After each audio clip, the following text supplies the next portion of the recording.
Welcome. Back again we are. Eyes of Yeah. Indigo podcast. Hi, Iris. Yay! So this week is a little bit different. Can you fill in our guests about what we're doing slightly different this time? We are pre-recording this show. It's our March 15th show. And this time next week, well, tonight, as this show airs, I'm going to be in Los Angeles. Yay! And it's for Filmapalooza, 48-hour film project. If you're not familiar, look up 48hourfilm.com and you can find Filmapalooza. It's the international filmmaking competition, and I was associated with it as a city producer for like about 12 years and did like 18 events with them, and had an opportunity to go to LA because I'd done some work for headquarters, and they said I had built up some credits with them that's going to help pay my way. So I'm like, yeah, buddy, I'm going to LA. Golf clap, golf clap. Yeah, That was I'm wonderful. excited. That And is. So anyway, You'll be out of pocket, so we're going to record. Yeah. we thought we still want to bring the show to everybody when they're used to bringing it, and didn't want to skip any that we didn't have to.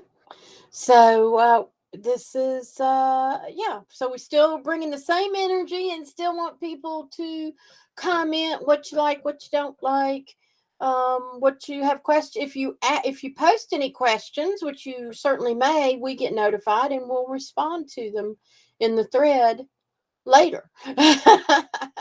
So it just won't happen live on the air, but we appreciate everybody tuning in. And tonight is very exciting because we've had this series of chakras, covering the 7 chakras, and tonight's show is on the 7th one, which is the Violet, level 7. It's also known as the Crown Chakra. And so you can always go back to any of our old shows and see what happened with the first 6 if you missed those. And sure. Yeah, so Margot, break us into it. What do we? Absolutely. So the crux of this show, or the purpose of the show, is also to give people tools to help cope with all the craziness, chaos, and change that we have been experiencing and will be experiencing. And our byline for the show kind of summarizes it. And you see that in the image on here, our logo picture, discussing weird stuff in a rational way. And it's very helpful to be self-aware. And in terms of chakras, that is a combination of physical and spiritual self-awareness, physical and spiritual energy centers. 7 main ones up and down the middle of your body, millions of them everywhere else around you. So the 7 main ones are what, or some practices have 12, just byline, sidebar, but we're using the basic 7. And so the 7th one, the last one in the series, as Iris said, that we're doing, is your crown chakra. That's why it's called that. It's literally not in your head, but on your head. A bad hair day is a bad 7th chakra day. Oh, that's good. Yeah. Excuse me, my chakras are a little out of alignment. And a little bit of Phoebe up there. But 7th chakra does a lot more. So please, pull it, roll that picture all the way up, Iris, of the Roy G. Biv, red, orange, yellow, green, blue, indigo, violet. And today we call it purple. We're talking about the violet chakra, the last one on the top of this white guy's head, of course. And you guys have seen this chart before, but a different version that was for adult study. And I thought tonight I would bring you the version that we use when we teach children age 6 to 12. Obviously much more simplified, but it tells you a little bit about what each chakra does. Tonight we're focusing on the very top one, Seventh chakra, I am connected to everything, always. So bring us on back, Iris. What that means is this is the exit portal for the energy that flows through your meridians, your chakras, your acupuncture points, your acupressure points. It exits out the top of your head and acts as a connection to everything else in the world, behind you, in front of you, under you, infinitely across time, and whatever you want to do with it. So this is your connection point to the rest of the cosmos, to all other humans, to all other souls, everything. Therefore, it's considered the very, very, very spiritual, as you can imagine. Do you know I can remember when I was about 3 or 4 years old, and I'd go out in the backyard. We had a huge backyard kind of in the country, and I could just go out there and roam, and Mom could look out the windows and watch me, so to speak. We had a patch of violets growing in the yard, wild violets, and Nice. I was infatuated with them.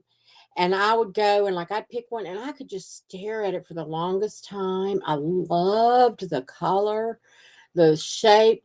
I would just get so into that flower, and I felt so connected when I held it.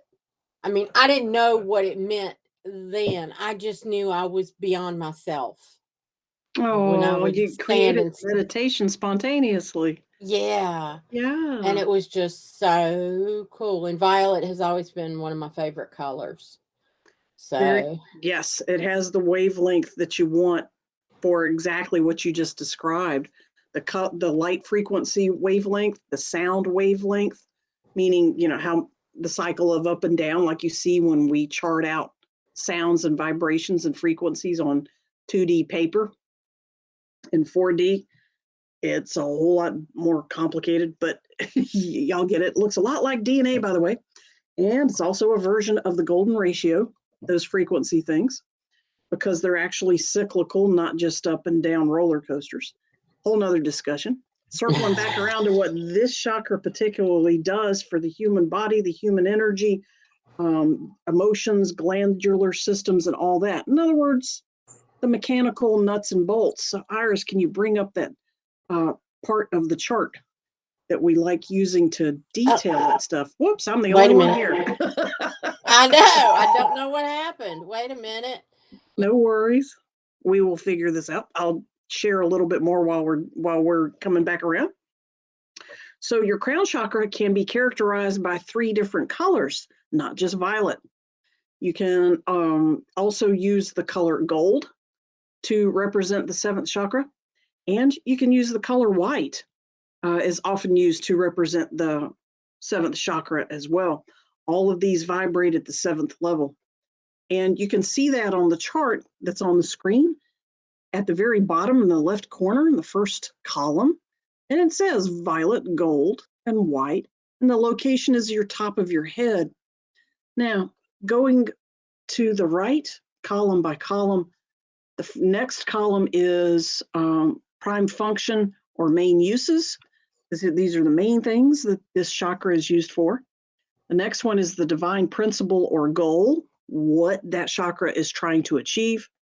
Physical properties in the senses and in the physical body, what is affected directly by that chakra.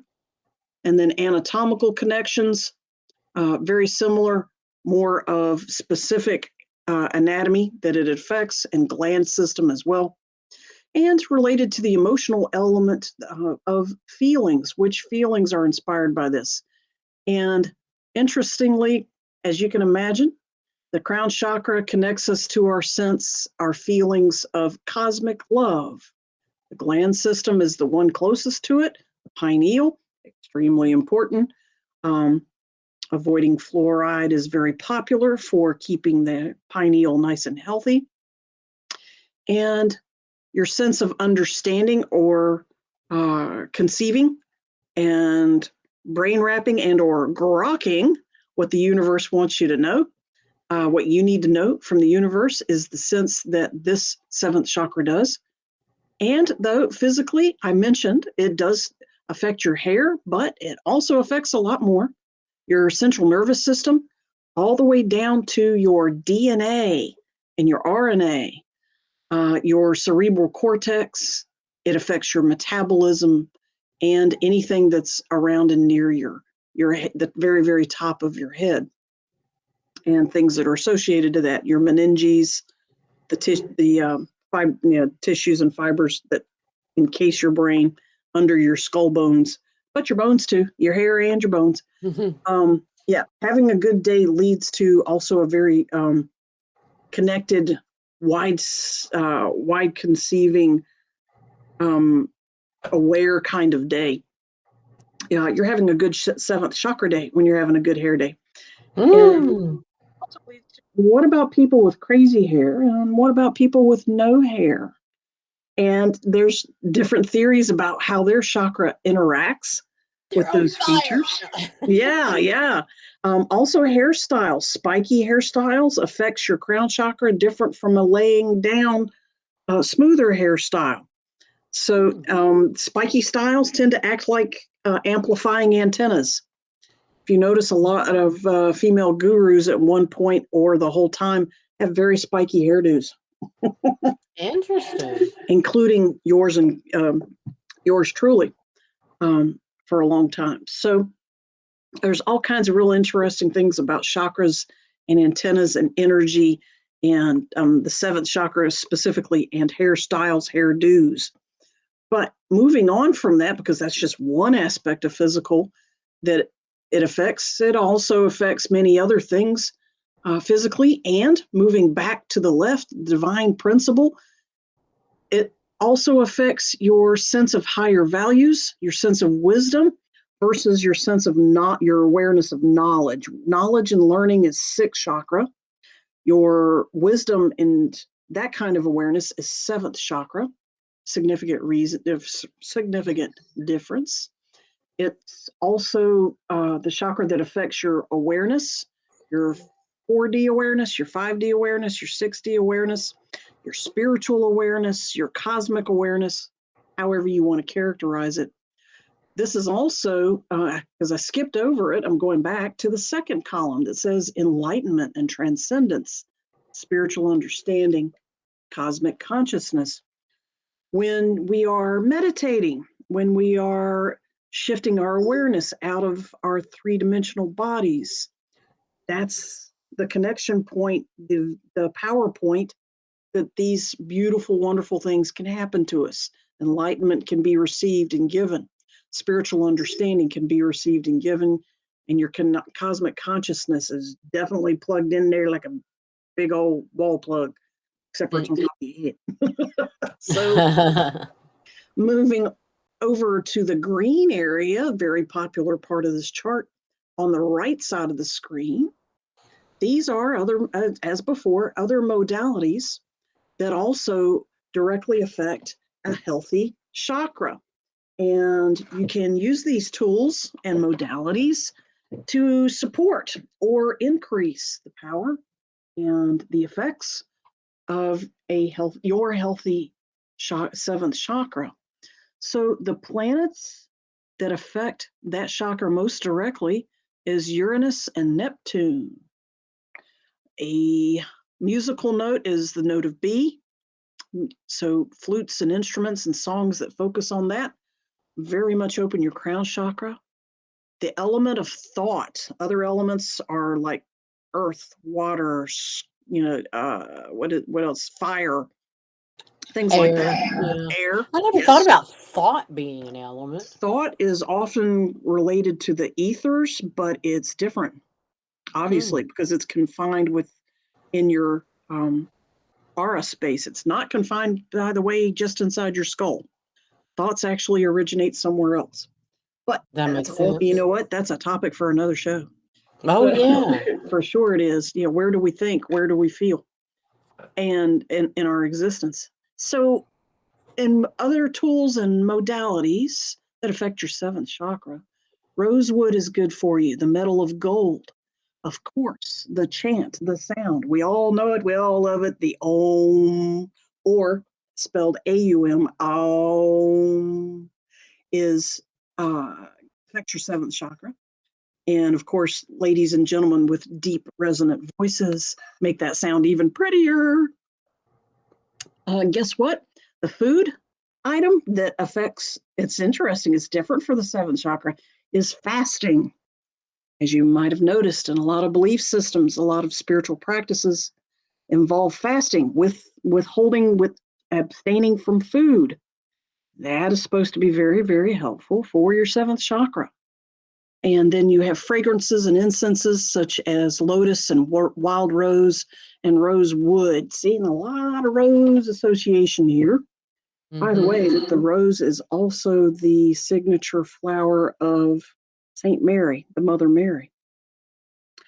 That just popped into my awareness at the moment. And I find that correlation very interesting. And then, of course, a lot of people are into crystals and stones. So remember, the color of the stone most closely affects the same color chakra.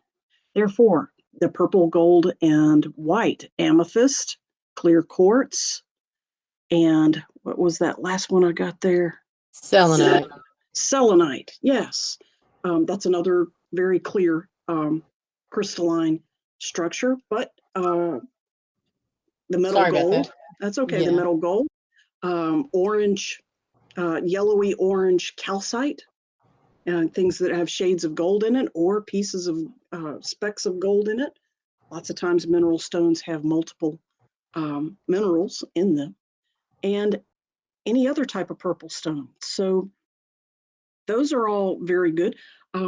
Obviously, close to that chakra, such as earrings or headbands or necklaces, are all very good options for how would you put a crystal on your seventh chakra without it sliding off. You can also stick them in your hat, like in the hat, in the brim, sew it in the side, whatever you want to do. Oh, that's interesting. Yeah. Jewel encrusted crowns. Come back to the screen with me, Iris. Think about crown chakra. Cool. Think about crown chakra.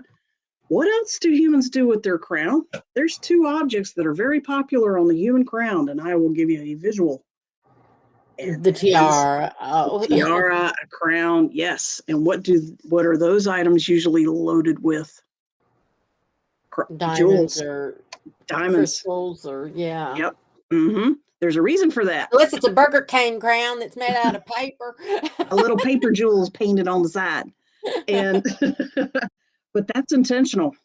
That was originally sacred secret information. They tried to equate royal families with being deities. Ooh. We know about that in the Egyptian royalty. Yeah. Well, modern royalty has done that for hundreds and hundreds and hundreds of years as well. They're trying to deify themselves, which authorizes them to rule over man. Okay, and is the thought. So crowns amplify that. They're gold, they're precious metal, they're precious stones. Boom. All right. And it's supposed to increase when your seventh chakra is healthy and got lots of support like that. It's also supposed to make you wiser and probably a better leader. Probably.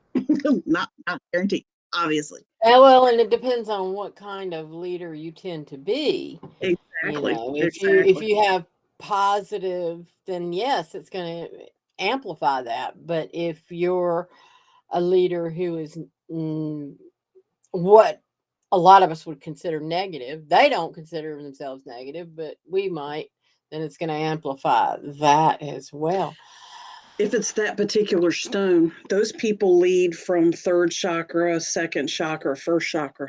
Maybe So, that's what, yeah. That would explain like yellow stones and things like that, where like you see like the gold crowns with yellow stones in them and stuff, and that makes sense. That would bring cohesion from north and south on that particular person's body.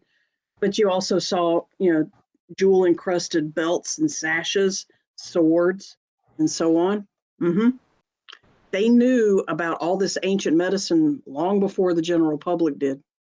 So, I mean, there's a reason they have all that money and all that power. They know they knew, and some of them know ancient knowledge like this.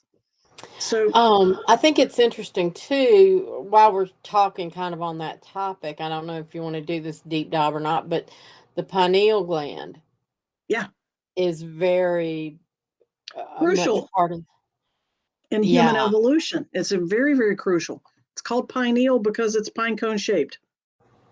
Okay, that's where the word comes from.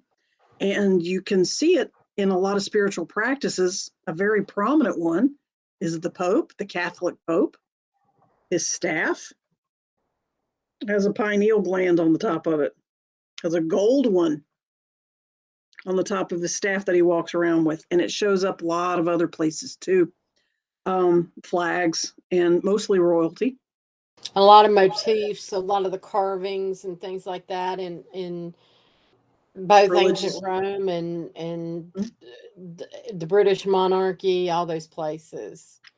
So wherever you see the pine cones, look at it closer. It's probably not actually a pine cone. Mm-hmm. Yeah, it's got a different detail to it. It goes with this thread of understanding goes along with the thought that that crown is essentially anchored to each human at that pineal gland. Therefore, that pineal gland has a lot of power. And it has a lot of power to understand and understand wisely about anything in the cosmos. Remember, that's what it's connected to. So, yes, it knows about self and humanity. It's here in our little it goes with you everywhere in your three-dimensional world, but it's also cosmically attached to all other wisdom in the world. So you can see why, if you want to control a race, an individual or a group, you control what they view reality as, and you omit what you don't want them to know. It's common sense. Parents do it to their children. Pet owners do it to their pets. You don't want the dog to mess with that noisy, squeaky toy. You take it out of his existence and hide it, and you don't tell him about it. You don't show him to it or whatever. So keeping your pineal gland healthy is not a topic of mainstream discussion for the most part. It is now, but for the past, it hasn't been. And there's number one and number two things to support your pineal that you can do easily day to day. One is avoid fluoride. Fluoride is, yeah, look up the history of where fluoride came from and what else it was used for. You'll stop using fluoride just for that. I'm not a doctor. I'm not a chemist. Not going to comment past that. I'm just recommending you look up what else fluoride was used for before the ADA started promoting it for human teeth, which is going to shock you. All right. So there's your peek behind the curtain. Yeah, yeah, Go for peek. sure. Go look up the history of fluoride and what it was used for. But knock out the fluoride and drink lots of water. All right. There's other things to drink that can support decalcifying, which is what fluoride does to the pineal. It calcifies it, makes it hard, and turns it into solid calcium instead of a viable flesh Organ. organ of the not the pineal system, the glandular system. And that is it just shot out of my head. My husband and I drink it all the time. It's a type of nectar, apricot nectar, which is widely sold and distributed in Food Lion and other similar grocery stores in the Mexican food aisle. Jumex, Jumex. And it tastes good, y'all. Mm-hmm. Oh, I love it. It tastes like peach juice and orange juice poured together. Throw in a little bit of rum and you got yourself a mixed drink. I'm not recommending drinking any more than you're supposed to, but apricot nectar, not apricot juice, apricot nectar, and lots of water, and lay off the fluoride. And that will reverse damage and maintain your pineal health. If you want to learn more about meditating, if you want to meditate more, if you want to take your meditation to the next level, consider those advice. Again, I'm not a physician, proceed at your own best. But be informed. I mean, that's the big thing is being Yes, informed. And yes, there are toothpastes without fluoride. You there's can get tons of them. them. Mm-hmm. Yeah, it's actually pretty And popular. yeah, it's and there are other people who have advocated for years without making the association, using just hydrogen peroxide and Baking baking soda. soda, Mm-hmm. for keeping your teeth clean. But Dip, dip, dip, dip, dip. Yep. And it's a different uh, experience. It's kind of cool. yeah. Yeah, yeah. But there's tons of commercials. I'm sorry, commercial brands. Tom's, TOM apostrophe S is one. Hello is a Hmm. charcoal based that's also non-fluoride. They have it H charcoal and non-charcoal. Both of them are Okay. non-fluoride. They have the Oh, white and the black. Yeah, that's weird. Is brushing your teeth with black toothpaste. I have both, but it is weird. It's everything's especially when you spit. I All this love it because black on comes the out. container it says, "Please spit responsibly." You do have to because it'll go everywhere. It's kind of weird. You're like, God, I didn't realize this stuff flew around the bathroom so much. Yeah. Makes you very aware of physics all of a sudden, liquid physics.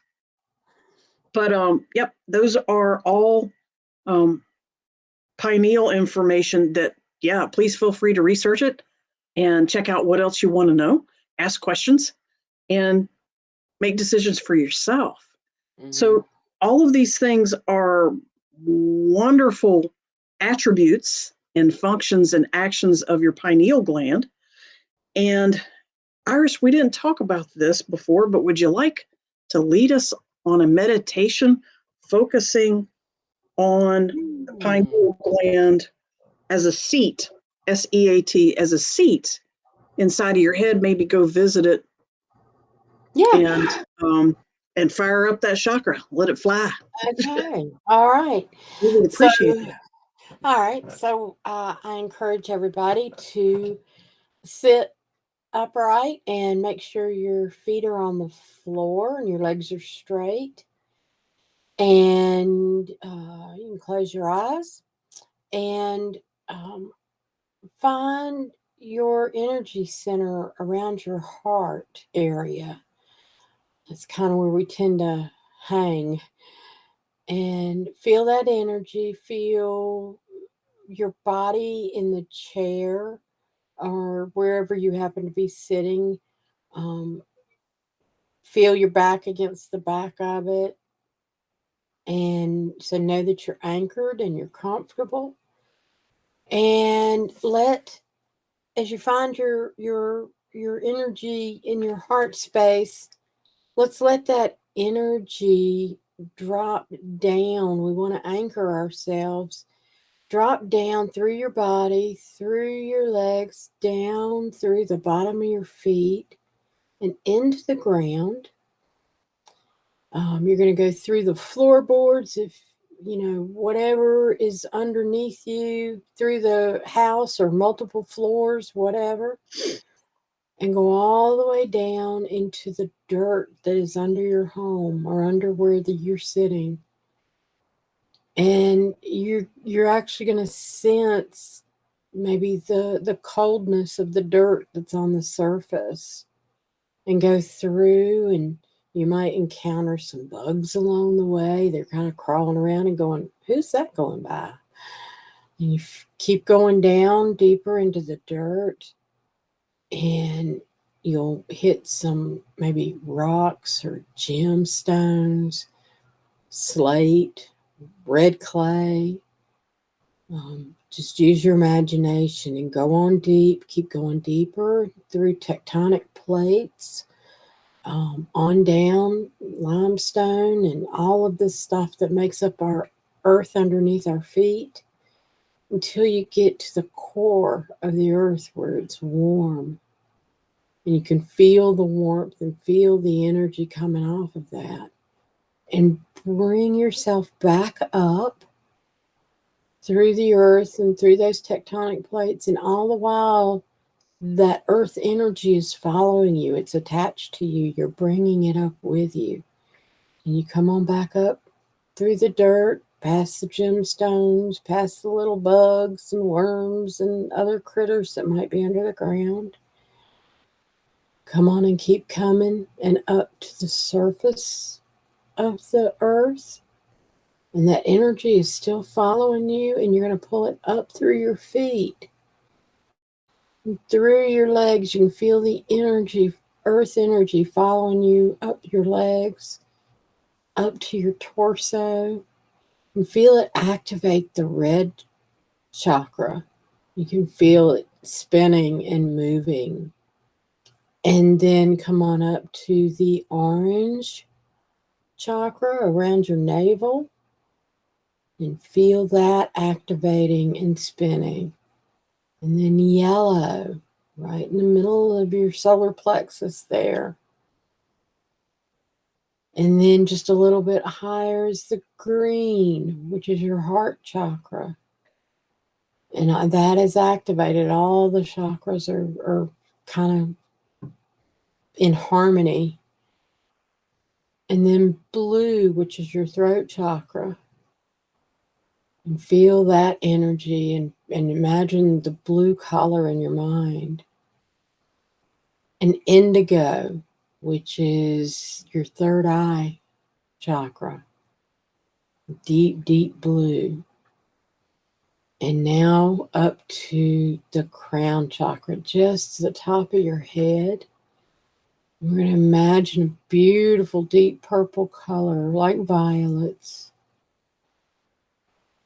And it is the violet color. And feel that pulsing and circulating like a big purple light on the top of your head. And all the chakras are in alignment, and you can feel them all moving.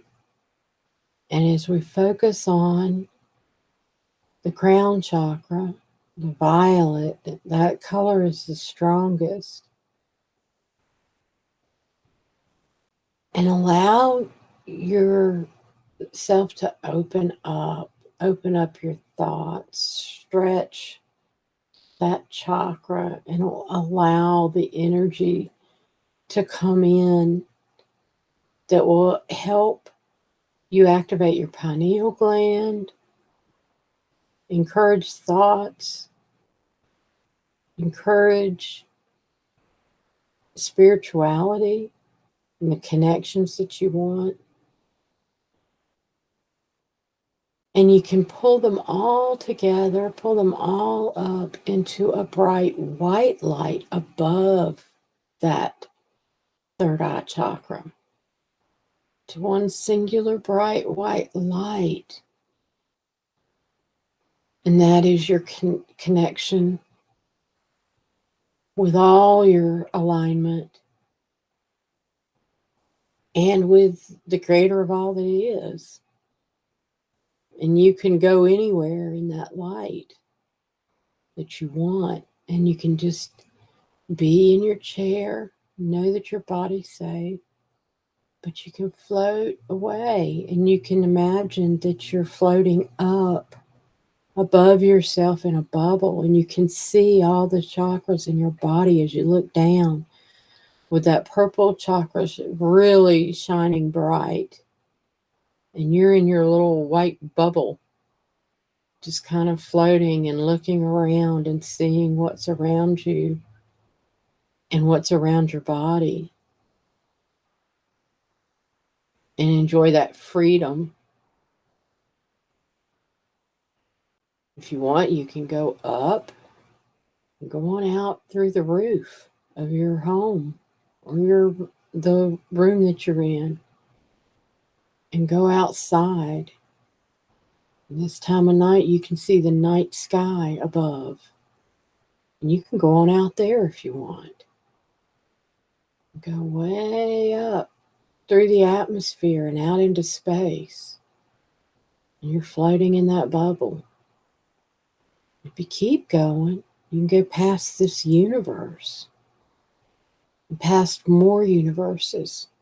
And the faster you go, it's flashes of dark and white and dark and light again. because you're going through multi-universes and going through the multiple planes of existence until you see kind of a pinkish glow.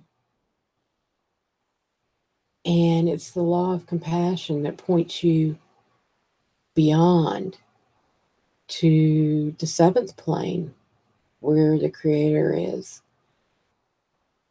And you'll see a blackness beyond that little pink light. And you'll see a little tiny white light. And as you get closer, that white light turns into a door. And when you step inside, you're in the all that is. You are connected with Creator. And all that's around you is bright, white, sparkly light. And you can feel the love, the what we call unconditional love, but we recognize there is no such thing. There just is love. It is what it is. And when you're meditating, you can stay in this as long as you want. And you can have conversations with clarity and gain insights. But for now, we're going to come back out. We're going to bring some of the Creator's love with us. That bright, sparkly white light that kind of stays in our little white bubble that we're in. We're going to come all the way back through the universes, the black and white flashing lights, because we're speeding ever so quickly and going through, and we come into our own universe and we pass all the planets that are in our orbit and we see Earth straight ahead, and we come back and we come into our space. We recognize our roof and come through the roof and gently, gently come down and bring ourselves into the purple chakra. We can leave a little bit of that Creator's love there where it'll circulate and sprinkle all through all of our chakras. Maybe bring back some wisdom and spirituality along with us and any insights that you have. And bring all of that energy down, and the energy that is coming up from the earth and down from the all that is circulating around our bodies, up and down, out our arms, all within our energy bubble that is all around us. And we can feel that as we come back into our heads and down into our heart space, where we settle all of that energy and love. And take a deep breath and let it out slowly.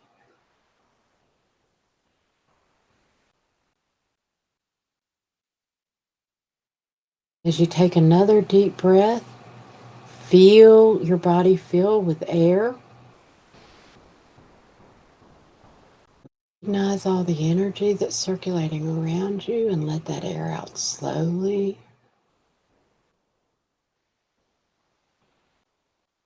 Feel yourself back in your body.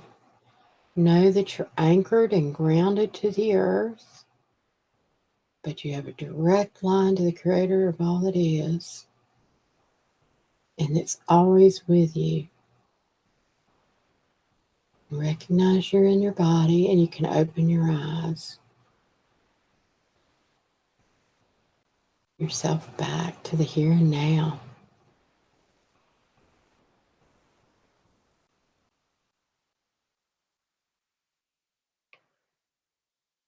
Might want to blink a little bit and take another deep breath. Oh boy, I went way on out there. I love those little trips. Drink some water, y'all. Get yourself grounded again. Yeah. Wiggle your fingers and toes. That was lovely, Iris. Thank you. Oh, thank you. That was very serenity invoking. One last piece of socially relevant information. There is a third object that is closely associated to the crown chakra. And it's like a crown, but it's not a crown and it's not a hat or cap. There's one more object that takes that position. Can you guess what it is? A halo. No. Yes. Is it? Oh. Yes. Oh, I heard that time. There's a little bit. Yeah. Yes, See, halos. Look what we have now. We've got our little gazebos. Iris made these for us. And what colors are halos usually depicted as? Gold or bright white type light. And what do they represent? What's a halo for?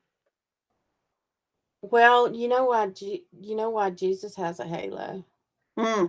So he can read comic books at night.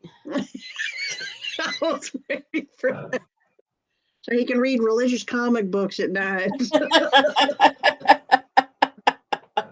Okay. I think that was an old joke from Edith Ann, back who was that did that? Ruth Buzzy.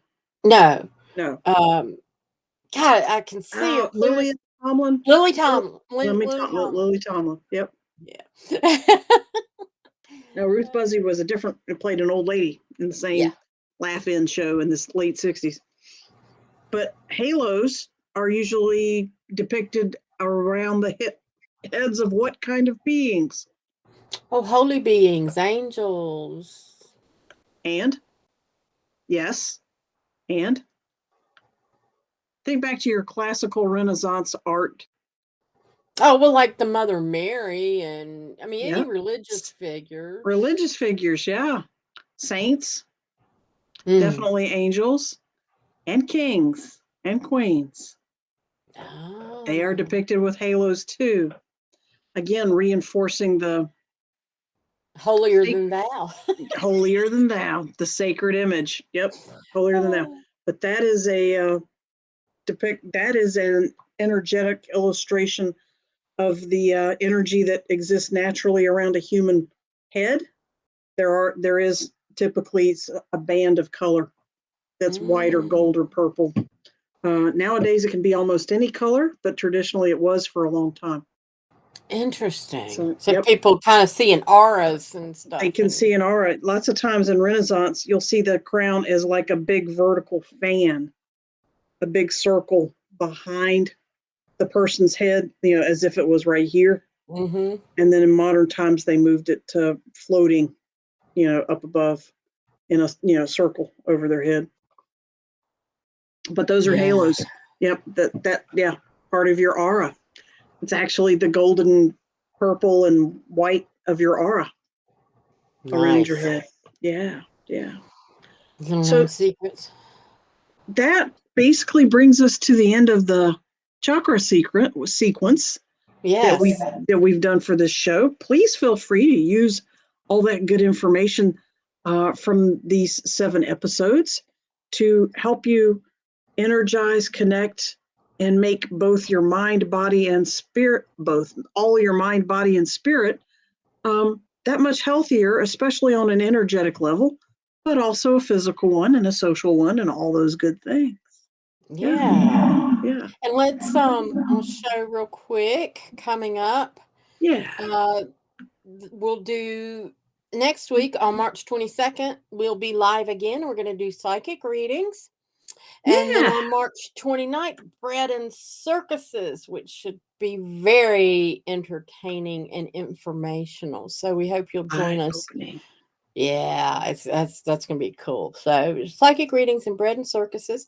And I also want to mention, yes, our shows are on YouTube, but YouTube just offered, and I switched us to, rather than being a YouTube playlist, we are now a YouTube podcast.